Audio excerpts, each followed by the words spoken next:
One of the major events in Kenya this year has been the discovery of oil in Turkana. The benefits of this discovery will take time to be realized, and as many Kenyans wait to reap those benefits, they are aware of the ongoing war against Shabaab militants in Somalia since October 2011. President Kibaki, who is retiring after his current term, will not be in power when Kenya starts exporting oil. It would be too ambitious to expect the end of the war against Shabaab by the end of Kibaki's term. But it is during Kibaki's last term that 4 Kenyans were accused of committing crimes against humanity by the International Criminal Court. So what will be Kibaki's legacy, and what are the implications of oil discovery? What has been the role of the International Criminal Court in Africa, and more so in Kenya after the 2007-2008 election violence?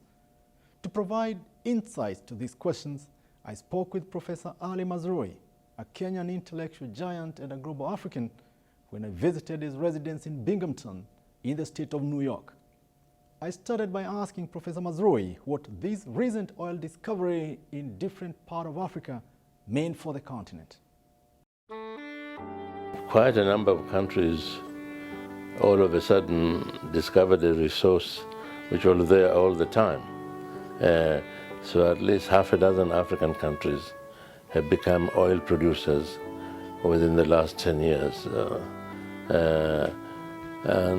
One suspects some kind of conspiracy on the part of the established petroleum companies, originally to disguise the availability of additional resources in Africa. This is Tolo's first well in your country. So we have never drilled a well here before. Others have, in different places, in different basins, and alas, nothing has been found. In West Africa, they've been discovering oil in Ghana, in Liberia, etc. All of a sudden, mainly because I would imagine of the escalating demand of the newly emerging big powers like China and India and Brazil. So they are beginning to need more energy resources. And so new oil fields are being discovered to meet that need. So there's some cynicism in the way it has gone, that we were kept in the dark about its availability until now. It's a very rare event for an exploration well in a new frontier like this to be a success. We are really pinching ourselves with this result. The challenge with petroleum is that it imposes considerable responsibility on the country producing it, especially if it is a developing country that has not yet established a stable democratic order. If you discover oil after you have become stable as a democracy, like Norway or Scotland, etc., then the oil could help the democratic order, could provide greater economic justice for poorer citizens and improve participation. This is if the oil comes after stabilization and democratization. But if the oil, as in most of Africa, comes before the countries have been stabilized or democratized, I think they will cause complications in those processes. Yeah. Since discovery of natural resources in Africa has often triggered political instability, the Kenyan government will have to be cautious to avoid both national and international problems. So it's a big responsibility. We hope we will control our appetites sufficiently to be able to take advantage of the resource without endangering fairness in governance. Failure to control our appetite may potentially cause internal instability and generate international conflicts, limiting our capacity to exploit the discovered resources. It is already happening in the Middle East, and while Kenya's circumstances are different, Professor Mazrui suggests the need to be on the surveillance. In the Middle East, oil has caused a lot of international problems as well as inadequate internal stability. It has attracted major conflicts between Arab countries and Western countries. So we're not there yet, yeah? So we're not in a situation where our oil resources trigger international wars. Let us hope we don't reach that situation, but it is the sort of thing that could happen, and we should be on the alert accordingly. And on the alert we are. If not in the oil fields, in the battlegrounds, fighting Al-Shabaab militants in Somalia since October 2011. The Kenyan government has vowed to continue its military engagement in Somalia until the militants are subdued. But Professor Mazrui suggested that the government should have adopted other strategies rather than military in dealing with Al-Shabaab. He fears that a military approach would trigger revenge attacks by Al-Shabaab and by other militant Somalis. It is true with conventional weapons, there's not much of a Somali army to fight, so Kenya prevails, but the situation with Somalia is not conventional warfare, is whether we increase the probability of terrorism in the streets of Nairobi, Mombasa and Kisumu. So I was very worried about the military response to our predicament. It's very tempting. The United States makes the same mistake time and time again. You're faced with a problem, use military force. And you know where that has got the United States. Professor Mazrui recommends committed efforts in search of other non-military solutions, especially to our new challenges on the fight against Al-Shabaab. We should find other solutions when we're confronted with this new phenomenon of armed rebellion, either in our own country or in neighboring country. Sending in our army increases the probability that they will fight back. And fight back, a lot of innocent people will die in the streets of Nairobi. Hiki ni kitendo cha wajambazi, wale ambao wanataka kutisha watu wetu na kutia hofu kwa watu wetu. But according to President Kibaki, the security of our country will not be achieved through military force alone. All citizens have been called upon to play a crucial role in ensuring that no one amongst them is used to disrupt peace and stability. But it is precisely peace and stability that were disrupted during the 2007-2008 election violence, prompting the International Criminal Court to summon 4 Kenyans to answer charges for allegedly committing crimes against humanity. While Professor Mazrui acknowledges the role the International Criminal Court has played in African politics, he is critical of its performance. I'm an internationalist, so I do think we should have systems of justice which demand accountability from governments and political elites in different countries. Mr. Taylor, for the foregoing reasons, the trial chamber unanimously sentences you to a single term of imprisonment of 50 years for all of the counts on which you've been found guilty. Perturbed that the ICC is still in a situation where the people it targets are disproportionately developing countries and African countries at that. You see. So it's a form of justice that is uneven. But in general, I think the trend towards creating judicial institutions of global accountability is a progressive step in the history of the world. And with regards to Kenya's failed shuttle diplomacy that sought to defer cases from the International Criminal Court? We don't want to pull out of the world, we Kenyans. We don't want to pull out of the world on the eve of celebrating our 50th anniversary of independence. That doesn't make sense. We have had good standing in the international community. We should save that standing as we approach the second half century of our independence. But I realize that it's very annoying very often that Africans are disproportionately targeted by ICC just by the nature of world politics. And I wish they would have the courage also to indict some big powers who also commit atrocities and should be punished. But the ICC is not there yet.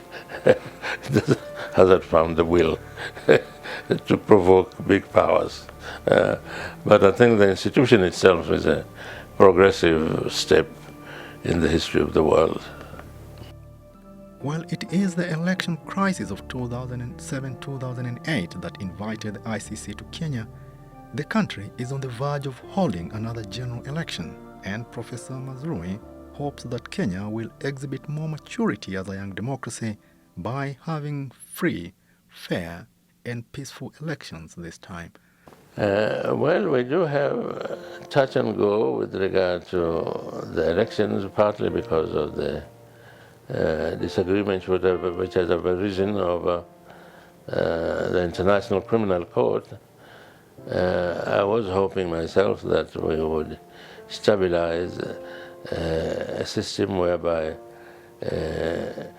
we had an executive prime minister and an executive president, and the executive prime minister would be answerable to parliament and not answerable to the head of state. So I had proposed that particular solution when we were drifting towards the civil war in 2008. And then it gradually, at first, both sides rejected having a second executive position in addition to the presidency. And then it turned out to be the only realistic compromise in the situation when Kofi Annan was ready to run with that solution. I still think we should stick with it. After all, it has survived in France since 1958, having an executive president and an executive prime minister. I wouldn't recommend the style they have in Russia, where the two people just keep on exchanging, the prime minister and the president keep exchanging roles. But the French situation, which was inaugurated by Charles de Gaulle in 1958, has survived better than almost any other French system since the French Revolution of 1789. So we could try it and see whether we can make a success of it. It's true, it's very hard because we are still an ethnic-prone country. We've never been coup-prone, but we have always been ethnic-prone in our politics. Such ethnic-prone politics have defined and negatively affected our national fabric since independence. All Kenyan presidents have been haunted by the politics of ethnicity. But at independence, historical circumstances might have judged Mzee Jomo Kenyatta differently. Sisi tunapigana na ukabila kabisa, na yeyote atakayeleta ukabila katika nchi yetu, hali Ingereza atakwenda kumfuata nyuma yake akalema chakwe. Kwa hivyo sisi tunasema kwamba nchi ya Kenya haina ukabila. Nchi ya Kenya haitatambua mtu yeyote ambaye anahubiri habari ya ukabila.